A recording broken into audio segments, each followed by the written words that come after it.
name is Mapule Motau and she's Akona Silwana. We are both social workers at the Basadi Wa Mushito Foundation. As we are continuing with our talk on the 16 days of activism, today our point of focus will be talking about verbal abuse. And I'm going to start by defining what kind of abuse is that. Verbal abuse is a range of words or behaviors that the abuser can use to intimidate, manipulate, or degrade one's self-worth. And then by so doing, those behaviors can cause psychological distress on a human being. And then verbal abuse is also known as emotional abuse because there is no physical action that is taking place on that kind of abuse. It's only when the abuser is using words that will make the victim uncomfortable emotionally. That's why I'm saying it causes psychological distress on the victim. And then it also involves gaslighting. The abuser will always gaslight the victim, and then the abuser will always manipulate the victim and then degrade the self-worth of the victim. And then I'm going to speak of some common signs that you should notice when you are in a verbal abuse relationship. Number one, the abuser normally will degrade one's the victim's self-worth. The abuser will normally will make statements like you are an embarrassment, you are crazy, you are not worth it, you cannot do anything. People will never believe at you. And then another thing is making you believe that you are not liked by others. When it comes to that part, the abuser will normally the abuser is going to isolate you, make you feel isolated among your loved ones, among your friends, the people who care much about you. And then the abuser will normally make statements now that say that is why people don't like you the way you are. And then with this kind of side, you'll normally be isolated. Your social life will be lessened because of you already have that mentality where people don't like me. And then one other thing, the abuser normally will manipulate you. The abuser, will manipulate you in a sense that you'll be enslaved mentally to the abuser. And then the abuser will always use statements like, if you really love me, you are not going to hang out with your friends, you are not going to go out to the party, you will stay with me if you really love me. And then by so telling the victim that the victim will feel like isolated, will feel degraded, and believe all that the manipulative statement that the abuser is telling her. And then another sign, the abuser will call you by names and then say, make statements, that's because you are fat, you are stupid, you are dumb, you cannot do anything. This kind of abuse, it affects the victim mentality. The victim will always be enslaved to the abuser because the abuser has got total control of the victim, and the abuser doesn't care or prioritize about your emotions or your feelings, something like that. So I don't know if you can add. Yes, absolutely. And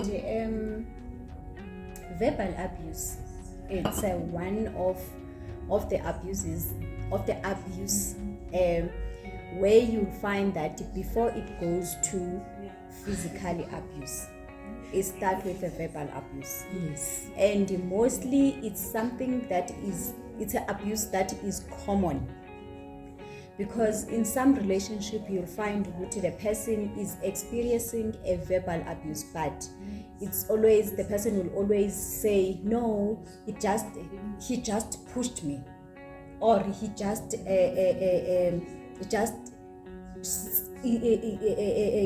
shows his emotions. There is nothing like he is not abusing me. They're abusive. Before it goes to physical abuse, it starts with the verbal abuse. A person, firstly, once the person say those insulting words, those humiliating words, when someone will say, and sometimes the person will bang the doors, or sometimes the person will just throw things, those are the signs of verbal abuse before it can go to a physical abuse. Yes. Because nextly, if the person is able maybe to throw you something that you love, do you think that person is not going to hurt you? That person is going to hurt you. If the person can humiliate you in front of the people, do you think that person cares about you? Do you think that person cannot beat you? You cannot humiliate the person that you love.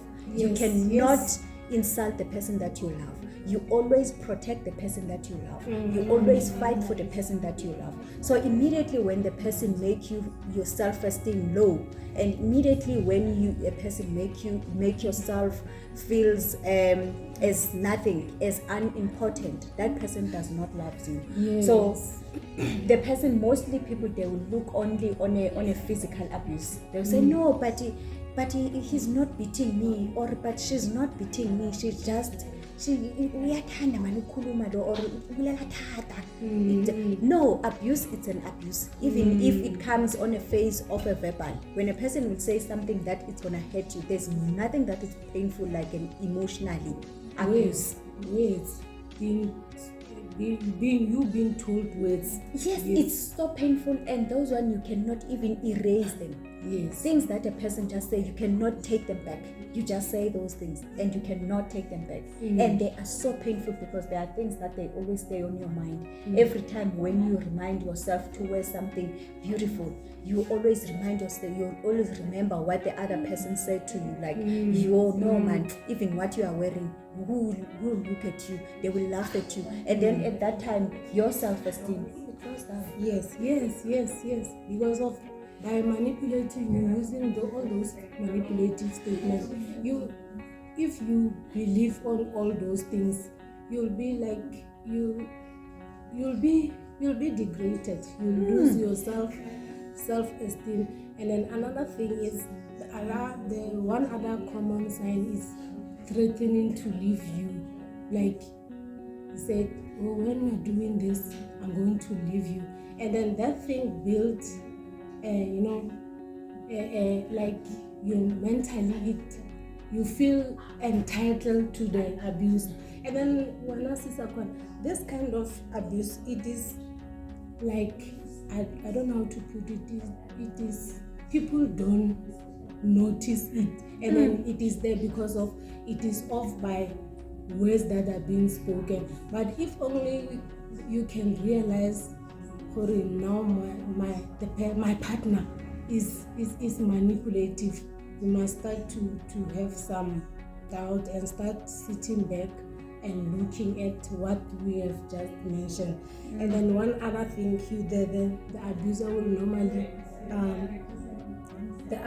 normally pull you down.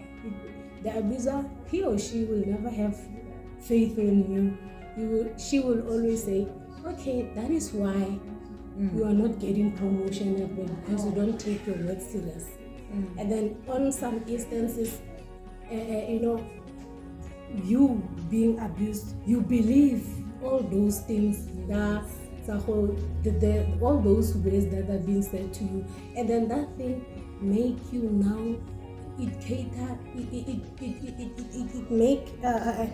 make you to believe, to be enslaved to the abuser because of this kind of abuses. It's something that if you are able to understand it, or now I'm in a verbal abuse relationship, you'll be able to notice some smaller things, like your partner will put, if something goes wrong in the relationship, will say you are the first one to be blamed. That is verbal. Always your fault. Like as you said, Hori, in verbal abuse, it will start from, the abuse will start from being verbally, then go to physical. After he has laid a hand on you, or pull you through the walls, or pull you through yes, you say it's your fault. It is you who made me to do that to you. You see, everything that goes wrong in the relationship, you are the one to be blamed.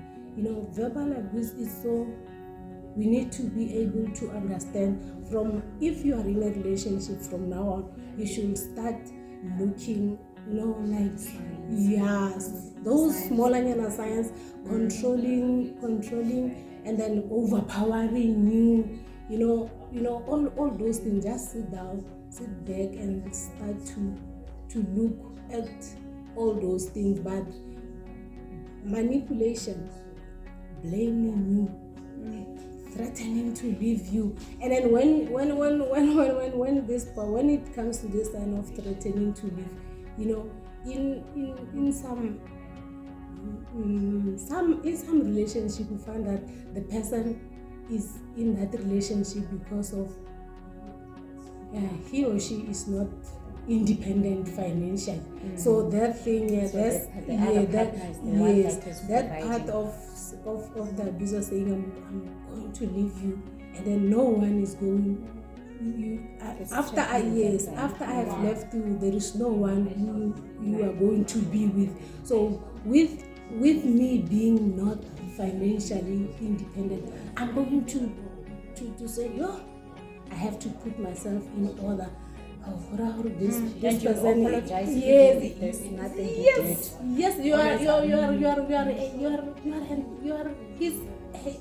the abuser is you are entitled to the control. You are being enslaved, and then now said, I have to put myself in order. What if she leaves me? What if he leaves me? So I cannot go out there, and there's also this abuse at work. Yeah. Emotional abuse at work. Yes. Verbal abuse at work. There are those people that they don't have a power at their homes. When the people, they don't have power at home, and the people cannot talk at home, and people cannot express their emotions at home, they will take all that anger and then they put it on their colleagues. At work.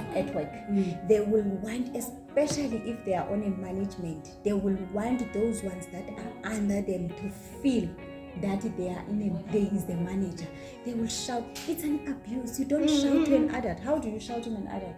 Because that person also already has the mind. You talk to the person, you communicate with the person in a humanity manner. You don't you don't just shout to the person. When the person is wrong, you call the person, you talk to the person, you explain how not to abuse the person in a work. That person, when you are at work, you are all there for one thing. Working, for one reason. Working, get paid. You are not there to abuse other people. There are people that they abusing other at work.